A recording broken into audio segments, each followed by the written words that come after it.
Hello everyone, my name is Audrey, And my name is Kimberly. and today we will be talking to you guys about the elements of Toulmin's model of argumentation. We will then provide you guys with a mnemonic device that will help you further understand and remember the model.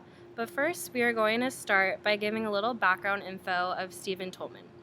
Toulmin was educated at Cambridge in England. He was interested in bridging the gap between logic and rhetoric, which was first created by Aramis and Descartes.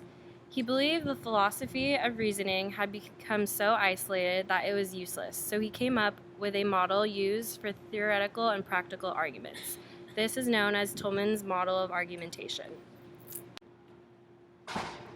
Toulmin's model consists of 6 elements. The 6 elements are data, warrant, claim, backing, qualifiers, and the rebuttal. But first, I'm going to talk about the 3 major components of an argument. The first major component is data. Data consists of facts or other information on which the argument is based. Data also answers the question, what do we have to go on? The next major component is warrant. The warrant authorizes the movement from the grounds to the claim. Alongside, the warrant answers the question, how do you justify the move from these grounds to that claim? Which leads us to our third and final major component, which is claim. The claim is the conclusion of an argument that a person is seeking to justify, and it answers the question, where are we going?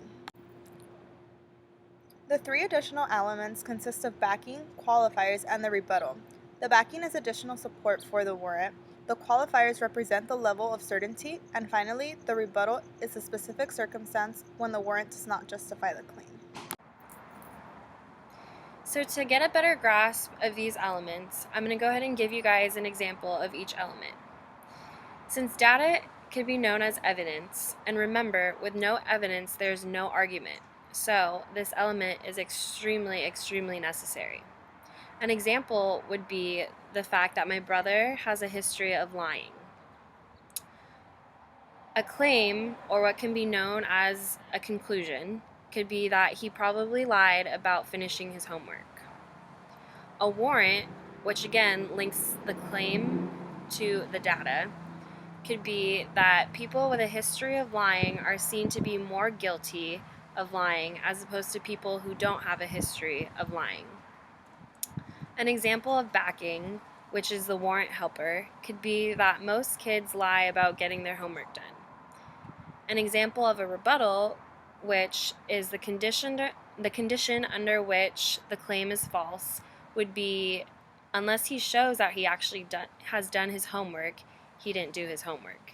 And lastly, an example of a qualifier would be that he probably lied, emphasis on the probably. So to help you guys understand and remember the Toulmin model, we came up with a name mnemonic device. Our name mnemonic device is Donna will constantly be Queen Rudder.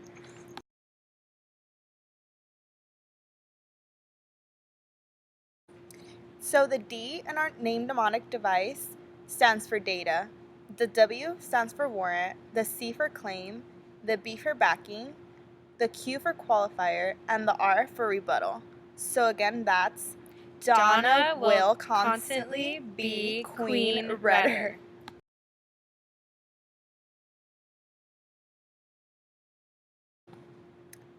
This is an effective mnemonic device because it serves as a short and simple way to remember a complex model. Toulmin created this system of analysis and argument based on probable premises. Argumentation gives us a way of making a case for ourselves and defending and reaching our decisions. So to sum up the elements of Toulmin's model one more time, the major components consist of data, warrant, claim, and the additional components consist of backing, qualifiers, and rebuttal. So, to remember this on your test, just think of Donna will constantly be Queen Rudder. Thank you guys for watching. We hope that our name mnemonic device helps you guys remember the Stephen Toulmin's model of argumentation.